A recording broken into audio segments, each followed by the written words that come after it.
What's up, Ragin Nation? How's it going? This is Alex here, and you're watching The Road to Beast Wars. This is just a web series. We're talking about the production of Transformers Rise of the Beasts. This is episode number 46, and in this episode, we're going to take our very first official look at Studio Series number 98, Voyager class Cheetor. Now, keep in mind, this is quite different from the Cheetor that we saw previously in another episode. That was from the Rise of the Beast main line. Now this is from the Studio Series line. These are two different Cheetors, and we're actually going to end up getting two different versions of, I believe, every Maximal. I don't even know if we're getting two versions of the Terracons or Autobots, but for sure different Maximals, because we've seen two Air Razors so far, and now we're seeing two Cheetors. So this is going to be very, very interesting. Now, still, I don't really understand why they have two different lines. I would rather they just stick with the Studio Series line, and it makes me wonder which am I going to get, or am I even going to get one or the other, or am I going to get both of them? Who knows? It really depends on the movie and how much I enjoy the movie and how much I like the character. In any case, let's just take a look at the official photos. Let's start off with the Beast mode. So we have Cheetor, and he's more copper color, like bronze with gray highlights or gray parts. Like the inner parts are gray, and the outside is more bronze colored. So that's a very interesting look. Now, as for the Cheetor itself, now it's more proportional. It's not so stylized as it was in the other Cheetor that we saw. It looks like the proportions of an actual cheetah, or like an actual a wildcat, if you will. All right, let's take another look. Now, when you take a look at this up close version of it, up close photo of it, it looks a bit plain in terms of the fact that there's not a lot of color to his face, right? If you look inside the mouth, now this is the part which throws me off the most. The mouth, I think the inside of the mouth should have been a different color, at least a darker color. It should show that the color of the teeth should have been white, and the inside should have been like pink or something, so that it symbolized the inside of a cheetah. But it's just all one color, and even the eyes, I feel, should have been more colored. And then as for the a cheetah is supposed to have at least more colors to it. Like an actual cheetah should have more colors to it. All we got is some specks. So it's and looking at it from this angle, it's really quite busy with the different colored parts, the dark gray and the bronze.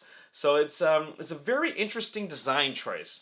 Let's look at it here. Okay, so now we get a more frontal view. We get to see all the different colored parts.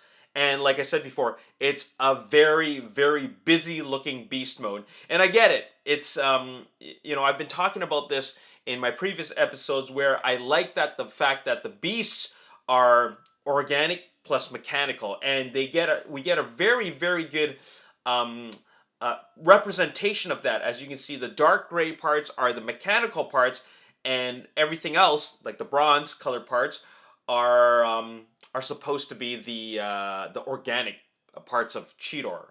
So I'm a little bit thrown off by this. I like the other one more, but the other one was actually using a similar design choice as something that already worked, and that is the Transformers War for Cybertron Kingdom style of Cheetor. Like he looks very, very similar to that style of that version of Cheetor. They just made it different a little bit, and it actually works, and it looks good.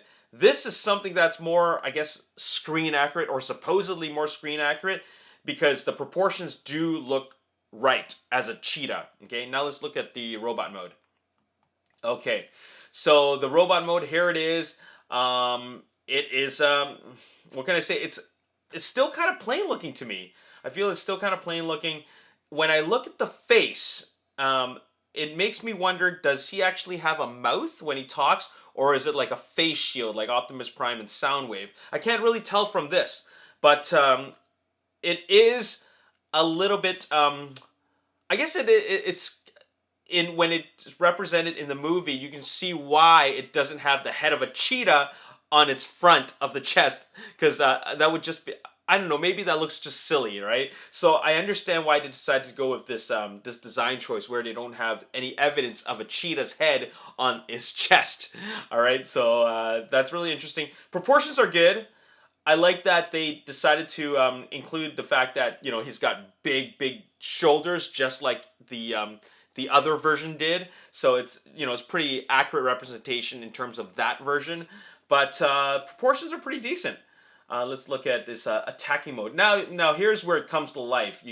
You see some really good articulation there. You got some ankle swivel, so you can get him in a good pose. He can form these javelins, these spears, into like double weapons. So that's pretty cool. So he's looking a lot better in this posed photo.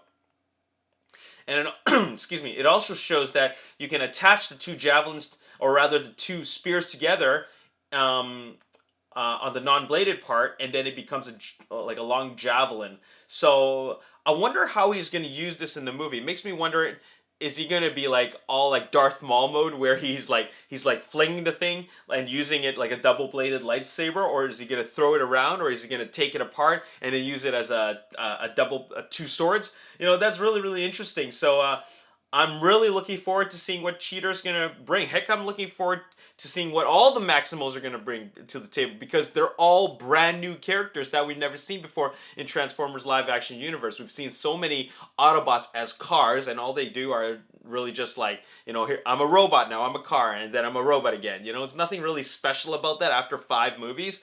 So it's great to see that we're getting Beast, and I'm really happy with the design choices, in terms of they're taking what already exists in terms of the Beast Wars designs and then the Kingdom designs, but making it a little bit more accessible into live action. So I think this is going to work, and I think that if this is a representation of what Cheetor's going to look like in the movie, then I think that is going to look pretty good in the movie. All right. So, anyways, there you have it. I already got my pre-order in, so I'm looking forward to getting them all. This is a Voyager class. It's around 6.5 inches tall. I would expect this Voyager class to be a little bit taller. Things are getting smaller, especially with the studio class stuff. So we'll see. Things are just getting more expensive, but we have to fulfill our collecting needs. Anyways, I just want to share my thoughts with you. My name is Alex Yu. Thanks for watching. I'll see you next time. Peace.